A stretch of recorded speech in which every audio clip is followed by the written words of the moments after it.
মানে জামাতের এই নেতারা কোনো রকমে জানটা হাতে নিয়ে পালাইছেন ভাই।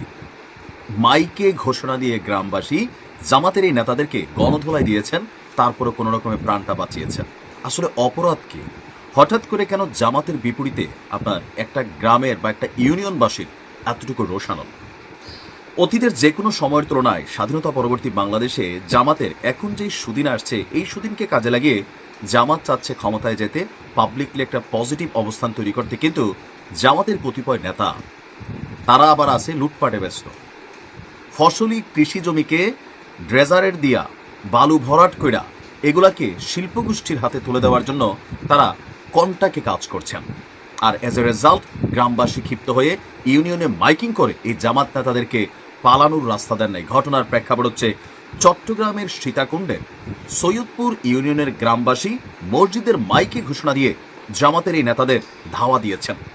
যারা এই ধাওয়ার শিকার হয়েছেন তারা হচ্ছেন কুমিরা ইউনিয়ন জামায়াত নেতা জসিমউদ্দিন এবং পৌরসভা জামায়াত নেতা কমিশনার রেহান উদ্দিন। এখন কেন আসলে এই ঘটনা ঘটল একটু দেখে। পশ্চিম সৈয়দপুর গ্রামে সমুদ্র উপকূলে আওয়ামী লীগ নেতা এবং পলাতক আমিডামি নির্বাচনের সাবেক এমপি এস এম আল মামুনের চাচাতো ভাই সৈয়দ মোহাম্মদ তানবির হোসেনের ক্রয় করা ১০০ একর কৃষি জমি সাগর থেকে বালু উত্তোলন করে ভরাট করতে গিয়ে এই ঘটনাটি ঘটেছে। মসজিদের মাইকে ঘোষণা দিয়ে প্রায় ৪-৫০০ মানুষ গ্রামবাসীরা একত্রিত হয়ে জামাতের নেতাদের ধাওয়া দিলে এই জামাত নেতাসহ এখানে আরও যারা তাদের সহযোগী জামাতের নেতা ছিলেন সবাই পালিয়ে যেতে বাধ্য হন। গ্রামবাসীর ধাওয়া খেয়ে পালানোর সময় কয়েকজন জামাত নেতা আহত হয়েছে। তবে এই ঘটনার দায় নিতে নারাজ জেলা ইসলামে জামায়াতি। ২৪ নভেম্বর দুপুরে উপজেলার সৈয়দপুর ইউনিয়নের পশ্চিম সৈয়দপুর গ্রামে এই ঘটনা ঘটেছে। স্থানীয় সূত্রগুলো বলছে যে জামাত নেতাদের নেতৃত্বে অর্ধ শতাধিক লোক সৈয়দপুরের সমুদ্র উপকূলে যে কৃষি জমি আছে সেই জমিকে ভরাট করতে যান। সেখানে প্রায় ১০০ একর কৃষি জমি ভরাটের কাজ শুরু করতে চেয়েছিলেন তারা। পরে স্থানীয় কৃষকদের প্রতিরোধের মুখে এই ঘটনা ঘটে। আর অভিযোগ উঠেছে কুমিরা ইউনিয়নের যে জামাত নেতা আছেন জসিমউদ্দিন এবং পৌর জামাত নেতা রেহান উদ্দিন গেল বছরের ৫ই আগস্টের পরে, মানে সরকার পরিবর্তনের পরে সীতাকুণ্ডে কুমিরা, আকিলপুর, বাঁশবাড়িয়া, তারপর হচ্ছে বারবকুণ্ড এলাকায় শত শত ড্রেজার দিয়ে আপনার বালু ভরাট করছেন। তাদের কাছে ড্রেজার থাকায় সমঝোতার মাধ্যমে প্যাসিফিক জিন্সের মালিক এবং এস এম আল মামুনের চাচাতো ভাই সৈয়দ মোহাম্মদ তানভীর অর্ধ শতাধিক সন্ত্রাসী আপনার সৈয়দপুরের পশ্চিম সৈয়দপুর গ্রামে পাঠান। এদিন দুপুরে ২:৩০টায় তারা ড্রেজার মেশিন লাগিয়ে উৎপাদিত ফসলের জমিতে বালু ভরাটের কাজ শুরু করেন। পরে সমুদ্র থেকে তোলা বালুর পাইপলাইনের খবর এলাকায় ছড়িয়ে পড়লে স্থানীয় জনগণ সেখানে প্রতিরোধ গড়ে তোলে।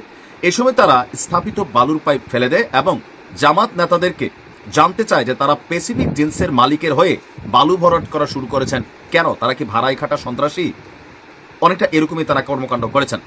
পরে কৃষকরা জানিয়ে দেন যেহেতু জমিগুলোতে ফসল আছে সুতরাং এই ফসল থাকা অবস্থায় কোনো বালু ভরাট করা যাবে না।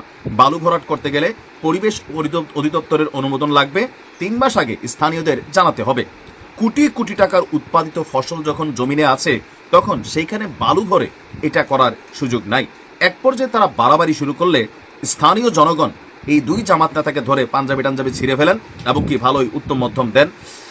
খোঁজ নিয়ে জানা গেছে যে আপনার যিনি ওয়ার্ড জামাতের সভাপতি আছেন ওনার মতে তাজুল ইসলাম নিজামী জমিগুলো কিনতে প্যাসিফিক জিন্সকে সহযোগিতা করেন।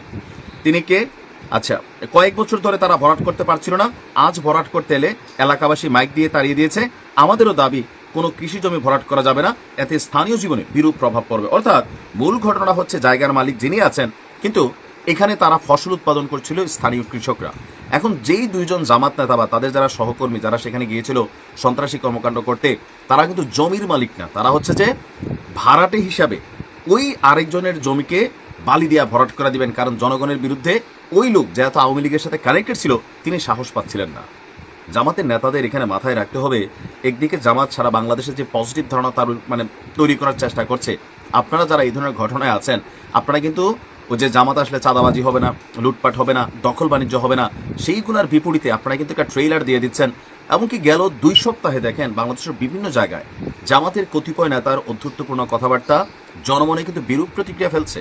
একটা পজিটিভ ভাইব কিন্তু তৈরি করেছিলেন জামাতের আমির বা আরও অনেকেই, কিন্তু কিছু কিছু জায়গায় ওই যে থাকে না যে চেনা থাকে এই চেনারা কিন্তু দলকে খায় ফেলতেছে। নিশ্চয়ই ঊর্ধ্বতন কর্তৃপক্ষ যারা শুধুমাত্র বহিষ্কার না, তাদের বিরুদ্ধে আইনগত ব্যবস্থা নেবেন। ভালো থাকুন।